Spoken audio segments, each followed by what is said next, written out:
buenos días. Nosotros presentaremos el tema de correlato del trastorno bipolar y trastorno por consumo de sustancias. Como hoja de ruta veremos una pequeña introducción, la dimensión del problema, la comorbilidad entre estas dos patologías, el sobre o infradiagnóstico del trastorno bipolar en los pacientes con trastorno por consumo de sustancias y el diagnóstico diferencial. Es un tema bastante extenso, así que daremos hincapié a los puntos clínicos de más interés. Bueno, el trastorno bipolar es una enfermedad del ánimo de evolución crónica y recurrente, frecuentemente mal diagnosticada. La dificultad diagnóstica radica en que básicamente gran parte de sus síntomas son compartidos por otras patologías y además coexiste con otras enfermedades psiquiátricas como el abuso de sustancias, como presentaba el caso clínico, y los trastornos de ansiedad. La comorbilidad se asocia a un inicio precoz de esta patología asociado a un peor pronóstico. Bueno, en relación a la dimensión del problema, la prevalencia de trastorno bipolar es alrededor de un 0,3 a un 7% en la población general y la prevalencia, los estudios nacionales revelan que la prevalencia en Chile es de un 2,2%.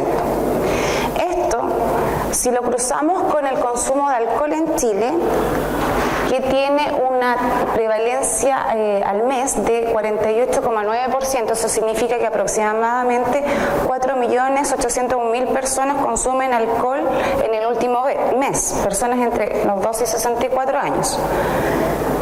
Esto sumado entonces también a las prevalencias del consumo de marihuana, cocaína y pasta base, como revela acá el estudio Senda, informado en el 2014, que como podemos ver está todo es en aumento, y asociado a una percepción de riesgo del consumo de drogas que va en descenso, nos hace en el fondo resumir que tenemos una alta prevalencia de trastornos por consumo de sustancias que se van a cruzar con este trastorno afectivo bipolar y nos van a generar conflictos tanto en la comorbilidad como para hacer el diagnóstico diferencial. Entonces, tenemos pacientes que efectivamente tienen un trastorno bipolar que pueden estar asociados a un trastorno por consumo de sustancias, pero es en esta intersección la que nos genera a nosotros el conflicto clínico. ¿Será solo comorbilidad? ¿Estaremos mal diagnosticando y tendremos que evaluar diagnósticos diferenciales? ¿Estaremos sobre o infradiagnosticando trastorno bipolar en los pacientes que consumen sustancias? Primero evaluaremos la comorbilidad del trastorno por consumo de sustancias en los pacientes que tienen trastorno bipolar. Las personas con trastorno bipolar son más vulnerables al consumo de sustancias. La historia de consumo de sustancias se asocia a un inicio precoz de trastorno bipolar. Estas personas con trastorno bipolar además son más susceptibles al consumo de cocaína, anfetaminas, opiáceos, cannabinoides, alucinógenos en comparación a otros trastornos psiquiátricos. La ocurrencia de trastorno por consumo de sustancias y trastorno bipolar conduce a una recuperación tardía del cuadro anímico, mayor tasa de suicidio, mayor deterioro funcional, disminución de la adherencia a tratamiento y empeoramiento de la calidad de vida del paciente. La mayor carga sintomática que presentan los pacientes que presentan trastorno por consumo de sustancias comórbido al trastorno bipolar hace hincapié a la importancia de identificar factores de riesgo de la coocurrencia de estas dos patologías. La mayor prevalencia de abuso físico, sexual, intento suicidio, trastornos de la conducta y trastorno del estrés postraumático han demostrado que se correlacionan con una tasa más alta de trastorno por consumo de sustancias en personas que tienen trastorno bipolar. Pero los estudios que evalúan los factores predictivos de trastorno por consumo de sustancias de inicio en los adultos con trastorno bipolar son limitados. Y es por ello que quisimos mostrarles este estudio. Esta es una revisión sistemática y un metaanálisis que se publicó en julio del 2017 y que evaluó toda la bibliografía de hasta septiembre del 2016, evaluando estos factores predictores. ¿Y qué se observó de este metaanálisis? En relación a la edad, no había un efecto de la edad como factor de riesgo significativo de trastorno de consumo por sustancias en pacientes bipolares. En relación al género, se habían descrito que el sexo masculino era un factor de riesgo para trastorno por consumo de sustancias en los pacientes que padecían de trastorno bipolar. Pero otras investigaciones no apoyaban esta idea. Entonces el género había sido considerado como un factor de confusión. Bueno, y a través de este estudio y el análisis estadístico se demostró que efectivamente el género masculino era un riesgo significativo para predecir trastorno por consumo de sustancias, definiéndose trastorno por consumo de sustancias, recordando a abuso y dependencia, en pacientes con trastorno bipolar. Entonces, este realmente sería un indicador que nos serviría. En relación a los subtipos de trastornos bipolares, la mayoría de los estudios no mostraban asociación significativa, pero un estudio del 2010 nos informa que los pacientes con trastorno bipolar 1 tenían un riesgo significativamente mayor de sufrir trastorno por consumo de sustancias de por vida en los pacientes bipolares. Este metaanálisis nos mostró una relación significativa, una relación significativa entre los subtipos de trastornos bipolares como factor de riesgo para trastorno por consumo de sustancias. En relación a las hospitalizaciones, la hospitalización en sí misma no parece ser ni un factor protector ni un factor predictivo de trastorno por consumo de sustancias en los pacientes bipolares, aunque el curso de la hospitalización puede verse afectada cuando el paciente presenta un trastorno de consumo por sustancia.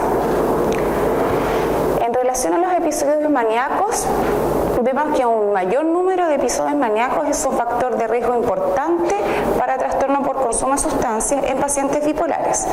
Entonces, este sería otro factor a considerar. Este metaanálisis no mostró una asociación significativa entre la existencia de síntomas psicóticos y el riesgo de padecer un trastorno por consumo de sustancias en los pacientes bipolares. En relación al suicidio, reveló una significativa asociación entre el suicidio y el riesgo de trastorno por consumo de sustancias en los pacientes bipolares. Y aquí parece haber una asociación de correlación mutua, en el cual la existencia de ideas suicidas pueden aumentar el riesgo a que el paciente consuma sustancias, pero también por otro lado, consumir sustancias puede exacerbar el suicidio en los pacientes con trastorno bipolar. Como conclusión, los estudios han tratado de identificar estos factores determinantes de riesgo de trastorno de consumo de sustancias en pacientes bipolares, principalmente para tener intervenciones terapéuticas apropiadas en estos pacientes.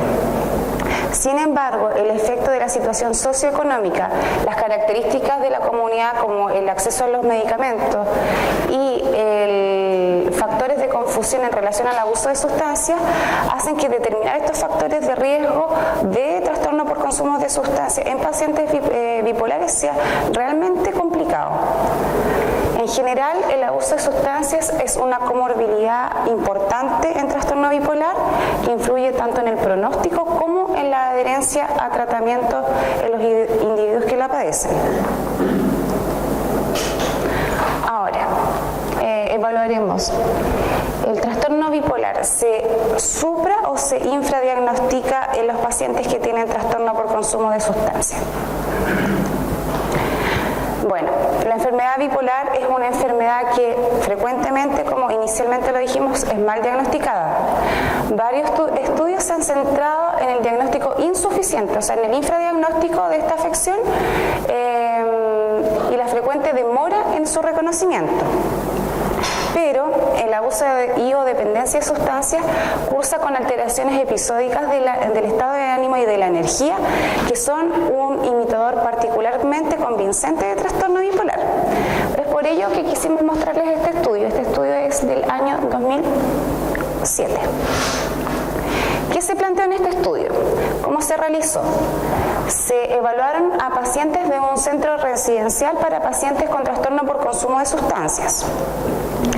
Los criterios de inclusión para ingresar a este estudio fue que los pacientes que consumían tuviesen el diagnóstico previo de trastorno bipolar realizado por un psiquiatra y a ellos se les realizó una entrevista estructurada. Esta entrevista la realizó el mismo psiquiatra para todos los pacientes y es una entrevista que evalúa el estado de ánimo actual y todas las alteraciones del estado de ánimo previo. ¿Y qué resultados se obtuvieron? Bueno, lograron entrar al estudio, o sea, cumplieron criterios 21 pacientes, de los cuales 13 eran hombres, 8 eran mujeres.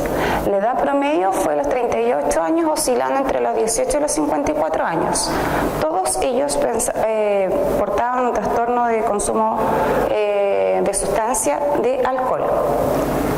9 de ellos de marihuana, 8 cocaína y anfetamina 4. ¿Y qué se vio? Que de estos 21 pacientes que tenían el diagnóstico previo de trastorno bipolar, según esta encuesta realizada y estandarizada, se vio que solamente el 43% tenía un diagnóstico efectivo de trastorno bipolar. El resto no correspondía. O sea, existe un sobrediagnóstico como conclusión en este tipo de pacientes. El resto de los pacientes, un 57%, lo que tenía era un trastorno del ánimo inducido por sustancia. Entonces, pero igual se puede cuestionar este estudio. ¿Cómo lo podemos cuestionar? En el fondo, el estudio nos dijo, de los 21 pacientes que tenían el diagnóstico de trastorno bipolar, efectivamente tenía un 43% el trastorno, no el 100%. Pero la encuesta que se realizó, ¿será lo suficientemente sensible como para diagnosticar trastorno bipolar en los pacientes que consumen sustancias? Eso nos podría también dar un error en este dato. O los criterios actuales del DSM-4 son inadecuados para hacer esta distinción, ya que esta entrevista se basa en los criterios DSM-4. ¿Sería el diagnóstico del trastorno bipolar incorrecto y el diagnóstico real un trastorno del ánimo inducido por sustancia? Ahora, en el polo opuesto, en el infradiagnóstico del trastorno bipolar en los pacientes que consumen sustancias, se evaluó otro estudio que tenía un pool de pacientes de 295, de los cuales 85 cumplían el criterio para trastorno bipolar, pero solo un 49%, o sea, igual cercano a la mitad, tenían el diagnóstico efectivo de trastorno bipolar. Y el otro porcentaje se le había realizado el diagnóstico de depresión mayor, trastorno de déficit atencional con hiperactividad y trastorno de pánico. Entonces, el trastorno por consumo de sustancias comórbido es un factor importante para el pronóstico precario, mayor disfunción y un riesgo mayor de suicidio en los pacientes que lo padecen. Este estudio tiene implicaciones importantes en relación al tratamiento. Un enfoque en el tratamiento de la enfermedad bipolar en una persona que no la padece probablemente lleve a un resultado que no desearemos porque no estamos tratando la patología adecuada. Y para finalizar veremos el diagnóstico diferencial entre el trastorno bipolar y el trastorno relacionado inducido por sustancias y medicamentos. Esto es el nuevo nombre del DSM-5, perdón. Los trastornos por uso de sustancias se pueden manifestar con síntomas maníacos que están inducidos por sustancias o medicamentos que deben diferenciarse del trastorno bipolar 1, como fue el caso del paciente. La respuesta a los estabilizadores del ánimo en la manía inducida por sustancias o medicamentos no necesariamente nos tiene que hacer suponer de un trastorno bipolar. El diagnóstico primario de trastorno bipolar debe realizarse si los síntomas permanecen una vez que ha cesado el consumo, lo que no ocurrió en el paciente del caso clínico. La etiología es la clave para realizar el diagnóstico, ya que ello nos va a dar la relación causal y la temporalidad entre el inicio del consumo y la sintomatología. En relación a la prevalencia, no existen estudios epidemiológicos de esta patología. Cada sustancia puede tener un propio riesgo individual de inducir tanto manía como hipomanía. En relación al desarrollo y curso, sí nos pueden dar luces para lograr hacer el diagnóstico diferencial, ya que manías e hipomanías inducidas por estimulantes, la respuesta se produce a los pocos minutos del consumo, los episodios son breves y se resuelven por lo general entre 1 a 2 días. Y para finalizar, los trastornos mentales asociados al consumo de cocaína se resuelven en horas o días después del cese de su uso, pero pueden durar hasta un mes. Son factores que nosotros debemos considerar al momento de hacer un diagnóstico diferencial en los pacientes. Eso, muchas gracias.